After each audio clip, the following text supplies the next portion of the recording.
Okay, so the guy Trump put in charge of U.S. commerce was on a podcast, and he told America he'd sworn off Jeffrey Epstein after one disturbing encounter back in 2005. He said he'd never be in the same room with that disgusting person ever again. And yet, somehow, 4 years after Epstein was convicted of soliciting prostitution from a minor, he managed to coordinate a family lunch on Epstein's private island, sign business documents with him, and maintain contact for at least another 6 years. They don't call it limited interactions when you're literally investing in companies together and planning Caribbean vacations with a convicted sex offender.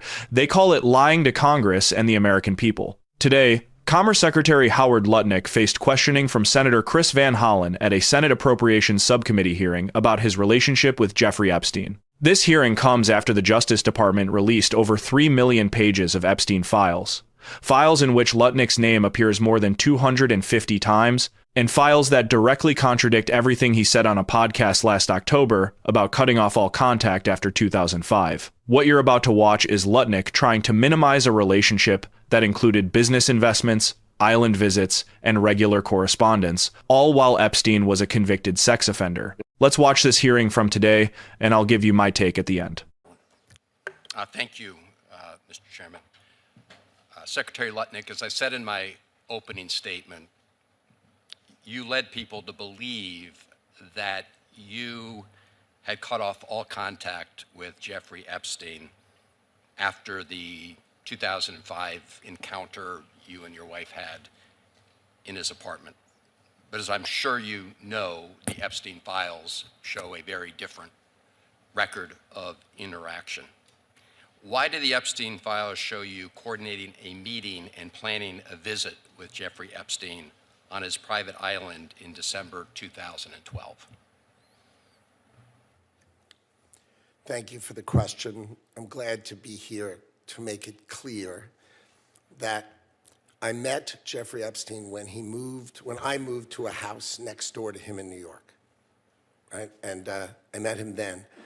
Over the next 14 years, I met him 2 other times that I can recall, 2 times, and that is none for 6 years. So 6 years later, I met him, and then a year and a half after that, I met him, and never again. Probably the total, and you've seen all of these documents, of these millions and millions of documents, there may be 10 emails connecting me with him, probably about 10 emails connecting me with him over a 14-year period. I did not have any relationship with him. I barely had anything to do with that person, okay? Secretary Lutnick, I think you understand the root of concern here. It's the way you described very emphatically your first encounter with him in his apartment, said you were disgusted, would never have any contact with him again. Did you, in fact, make the visit to Jeffrey Epstein's private island?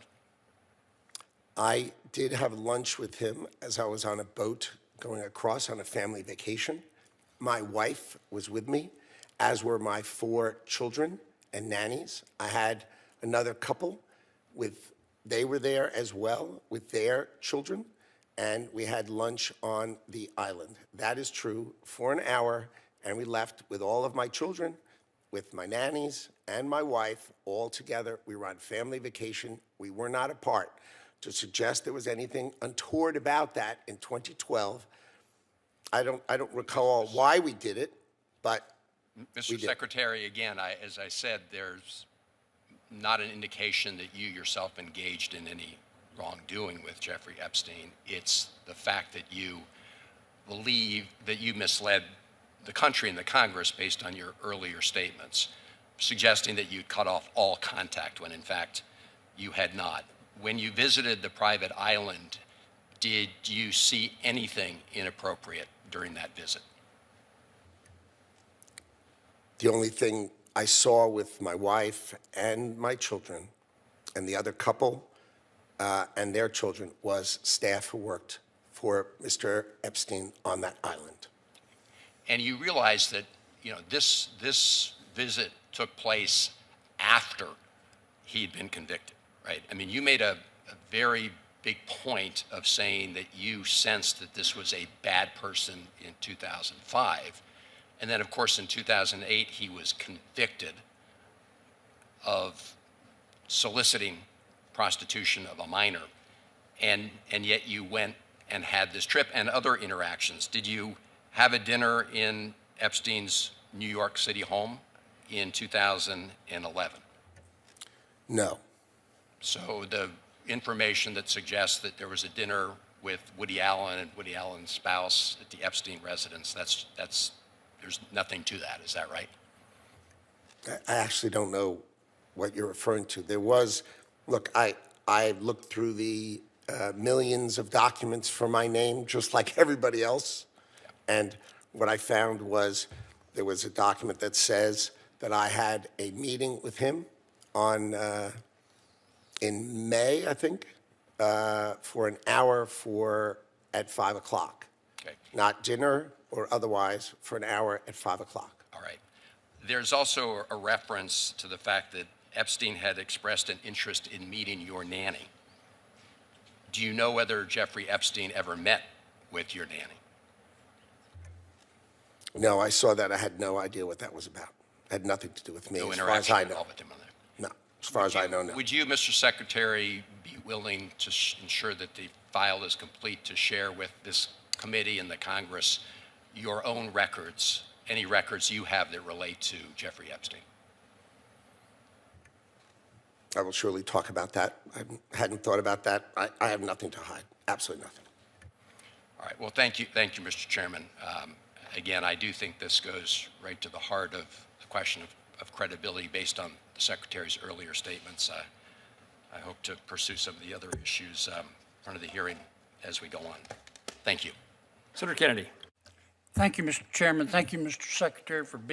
Okay, so if you're sitting there feeling like something doesn't add up, you're not crazy. Let me add some information you don't have from just watching that clip. According to CBS News, Lutnick and Epstein didn't just have limited interactions, they were business partners. On December 28, 2012, just 4 days after that island lunch, Lutnick just admitted to both men signed contracts acquiring stakes in a company called Adfin Solutions. Think about that timeline for a second. Jeffrey Epstein pleaded guilty on June 30th, 2008 to state charges of procuring a person under 18 for prostitution and solicitation of prostitution. That means when Lutnick was having this cozy island lunch in December 2012, it had been 4.5 years since Epstein was literally convicted of crimes involving minors. But let's talk about what Lutnick told the American people before any of this came out. In an October 2025 interview on the Pod Force One podcast, Lutnick said, "I was never in the room with him socially, for business, or even philanthropy. If that guy was there, I wasn't going, 'cause he's gross. Never in the room with him for business?" According to the New York Times analysis of the Epstein files, in May 2011, Epstein's schedule shows a 5 p.m. appointment for drinks with Lutnick at Epstein's home, followed by a dinner with Woody Allen. And there's more. Records show Epstein's employee emailed him the next day saying, "The phone was Howard Lutnick's. It has been collected," meaning Lutnick left his phone at Epstein's house. That's not never in the room. That's being there long enough to forget your phone. And here's where it gets even more disturbing. Epstein's lawyer obtained the resume of Lutnick's nanny and forwarded it to Epstein with emails showing the lawyer was trying to arrange a time for Epstein to meet her. Now, Lutnick's representative says he didn't supply the resume and doesn't know how Epstein got it. But the fact that this is even happening, that Jeffrey Epstein, a convicted sex offender, is expressing interest in meeting your nanny, and someone is trying to arrange it, raises questions that I have nothing to hide doesn't quite answer. Let's be clear about what's happening here. Lutnick went on national media and told a very specific story, that he was so disgusted by Epstein in 2005 that he never associated with him again. But the Epstein files show that Lutnick and Epstein corresponded regularly and appear to have socialized together in New York and the Caribbean over at least 13 years, contradicting Lutnick's previous assertions. This isn't a failure of memory about some casual acquaintance. This is a cabinet secretary fundamentally misrepresenting his relationship with a convicted sex offender to get confirmed for one of the most powerful positions in government. So, what does this actually mean? On a personal level, think about what message this sends. You can lie to Congress about your ties to a convicted child sex offender, get confirmed as Commerce Secretary, and when you're caught, the White House response is basically nothing to see here. It's like finding out your accountant has been doing business with someone convicted of embezzlement and them saying, well, they did my taxes. Great.